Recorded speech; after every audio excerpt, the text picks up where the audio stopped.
Bangladesh telecom regulatory commission, BTCL, ISPAB, IIG, ICX, submarine cable, ITC সকলের সহযোগিতা নিয়ে আমরা এখন আমাদের যে ইন্টারনেটের সংযোগটা এটা 5 দিন পর রাজধানী ঢাকা ও চট্টগ্রামে সীমিত আকারে ইন্টারনেট সেবা চালু হয়েছে।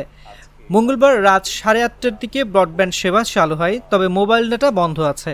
টেলিযোগাযোগ ও তথ্য প্রযুক্তি প্রতিমন্ত্রী জুনায়েদ আহমেদ পলক বলেছিলেন, এটা পরীক্ষামূলকভাবে অগ্রাধিকার ভিত্তিতে আমরা আজকে রাতের মধ্যেই আমরা পুনঃস্থাপন করতে যাচ্ছি। গত বুধবার থেকে মোবাইল ইন্টারনেট এবং বৃহস্পতিবার রাত থেকে ব্রডব্যান্ড ইন্টারনেট বন্ধ ছিল।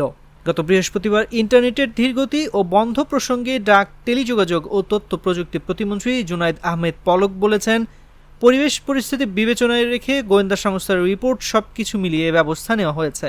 বিনয়ের সঙ্গে অনুরোধ করব, ধৈর্যের সঙ্গে সরকারকে সহযোগিতা করবেন। সবাইকে আরেকটা অনুরোধ করতে চাই যে বর্তমান যে সার্বিক পরিস্থিতি সেটাকে বিবেচনায় দেশের রাষ্ট্রের জনগণের কোনো ক্ষতি যাতে আর না হয় তার জন্য মাননীয় প্রধানমন্ত্রী জননেত্রী শেখ হাসিনার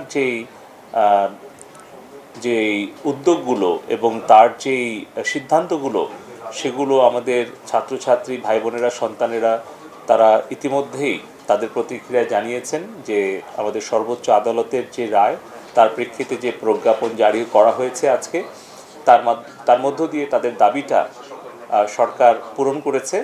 এখন আমরা চাই যে কিভাবে আমাদের সার্বিকভাবে সামাজিক সকল কর্মকাণ্ড, প্রশাসনিক কর্মকাণ্ড সবকিছু যাতে খুব দ্রুত স্বাভাবিক অবস্থায় ফিরে আসে।